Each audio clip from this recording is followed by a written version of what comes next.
Welcome to Daily Gossip. You will get daily Hollywood updates here, so remember to subscribe for the latest videos. The world of politics has always been known for its sharp words, calculated moves, and public figures who know exactly how to stir the pot when the cameras are rolling. But this time, things took a turn that no one could have predicted. When Karoline Leavitt, the rising conservative commentator and former Trump administration official, took to the stage and uttered what many now describe as a stunning insult toward Canadians, jaws dropped across North America. The comment, delivered during a heated political roundtable, wasn't just off the cuff. It was laced with dismissiveness, mockery, and a tone that suggested a disdainful undercurrent for Canada's leadership and values. She mocked Canada's global diplomacy stance, accused the country of being soft, and ridiculed its progressive policies with a sarcastic smirk that was instantly clipped and shared across millions of devices. But what came next was not silence. It was thunder. Thunder in the form of Mark Carney, the globally respected Canadian economist, former governor of the Bank of Canada and Bank of England, and now a prominent figure in the world of finance and global climate action. Carney, often known for his calm and calculated responses, did something completely out of character. He fired back, not just with facts, but with a deep emotional conviction that painted a powerful portrait of Canadian identity, integrity, and influence. His response, delivered in a fiery and eloquent speech, instantly went viral. With calm fury, Carney dismantled Leavitt's accusations, point by point, reminding the world that Canada had not only weathered global financial storms, but had often led the way in stability, equity, and innovation. He didn't just defend Canada, he uplifted it, infusing his remarks with stories of resilience, compassion, and strength. And he wasn't done. Carney then pivoted, with piercing clarity, to hold a mirror to Leavitt's brand of politics, describing it as shallow, performative, and dangerously dismissive of the international alliances that define modern diplomacy. As reporters scrambled to capture every word, the internet exploded with reactions. Celebrities, politicians, athletes, and citizens alike took sides. Some praised Leavitt's unfiltered candor, calling her bold and unapologetic. Others condemned her words as divisive, xenophobic, and politically reckless. Meanwhile, Carney's response was held up as a masterclass in global leadership, a blend of moral clarity and intellectual firepower. On TikTok, the phrase "Mark Carney dragged her" trended for days.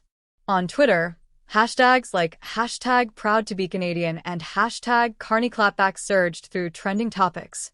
Across talk shows, podcasts, and opinion columns, the moment became the spark of a bigger conversation about respect, nationalism, and the growing divide between populist rhetoric and statesmanlike restraint. But beneath the headlines was a deeper emotional pulse. Canadians, often stereotyped as polite and quiet, had finally seen one of their own stand tall and strike back with grace and power. It was no longer just politics, it was personal. Carney's defense tapped into the very soul of what it means to be Canadian in an increasingly aggressive global discourse. It gave people chills, moved some to tears, and left others reevaluating their perception of leadership. And just like that, Karoline Leavitt, once poised as a confident rising star in the conservative sphere, found herself in a firestorm of backlash, interviews canceled, partnerships questioned, and allies distancing themselves. Her comment, intended perhaps to stir applause from a partisan base, had crossed an invisible but potent line. The impact of her words didn't just land on Canadian ears, they echoed through a global audience. From Hollywood actors to European diplomats, the message was clear. Insults are cheap, but integrity is priceless. And Mark Carney had just given the world a masterclass in the latter. This scandal didn't just define a political moment, it became a cultural landmark, proving that even in an age of hot takes and viral barbs, there's still unmatched power in a dignified but devastating response. But the question still lingers. Did Karoline Leavitt truly mean to insult an entire nation, or was it another calculated move in the game of outrage politics? As more footage surfaces, behind-the-scenes drama unfolds, and unexpected celebrity voices weigh in on both sides, the saga is far from over. This isn't just political theater, It's a high-stakes showdown that has revealed more about values, identity, and character than anyone could have imagined. As the world continued to reel from the emotional earthquake triggered by Karoline Leavitt's inflammatory remarks and Mark Carney's impassioned rebuttal, the layers of fallout only deepened, evolving into one of the most dramatic and polarizing moments in recent media history. Major news outlets across the globe, from CNN to BBC, CBC to Al Jazeera, dedicated entire segments to analyzing not just the political dynamics, but the cultural symbolism that exploded within this exchange. This wasn't just a petty feud. It became the latest emblem in a world grappling with nationalism, diplomacy, and the razor-thin edge between free speech and offensive rhetoric. Hollywood quickly chimed in. Ryan Reynolds, beloved Canadian actor and proud cultural ambassador, took to social media with a subtle but sharp tweet that read, "Canada might be polite, but don't confuse kindness for weakness." The tweet racked up millions of likes and shares, cementing the idea that Carney had reignited a wave of Canadian pride. Meanwhile, other stars like Seth Rogen, Margaret Atwood, and even singer Shawn Mendes voiced their support for Carney's dignity and strength. On the flip side, controversial voices in American media rushed to defend Leavitt, calling her a truth-teller, unafraid to confront what they labeled as Canada's delusions of global relevance. But the world saw through it. Carney's legacy, his calm articulation of data, values, and vision, stood in stark contrast to Leavitt's theatrics, and the contrast was too glaring to ignore. The emotional pulse of the public was clear. People craved leaders who uplifted rather than mocked, who united rather than divided, who spoke with reason rather than rage. Leavitt's team scrambled for damage control. First came the clarification statements, then the soft retractions, and finally, a brief televised interview in which she attempted to contextualize her comments. But the public was unconvinced. The damage was done. Her words had pierced too deeply, and Carney's poetic, blistering response had already filled the void her apology tried to patch. Across Canada, spontaneous rallies erupted, not against Leavitt, but in celebration of Canadian values.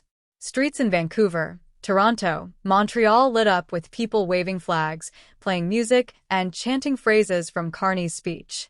It was a collective exhale, a national moment of standing tall. But there was another twist. International observers noticed the diplomatic strain that subtly emerged.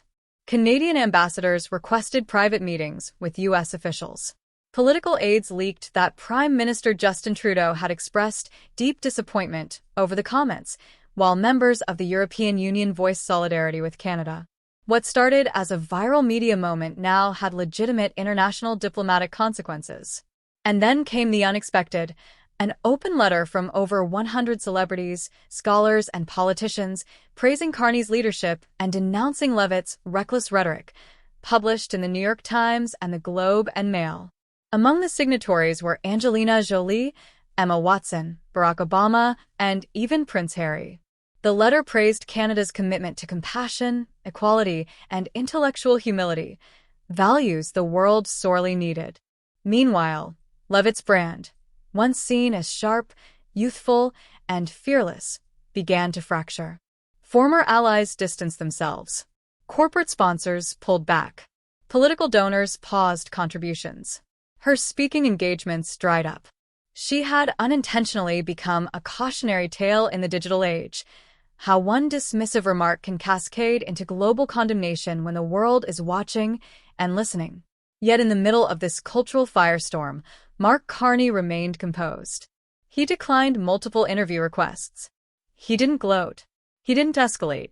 His one public gesture was a heartfelt op-ed published days later, titled Leadership in the Age of Echoes, where he reflected not just on Canada, but on the global responsibility of public figures to uplift rather than tear down.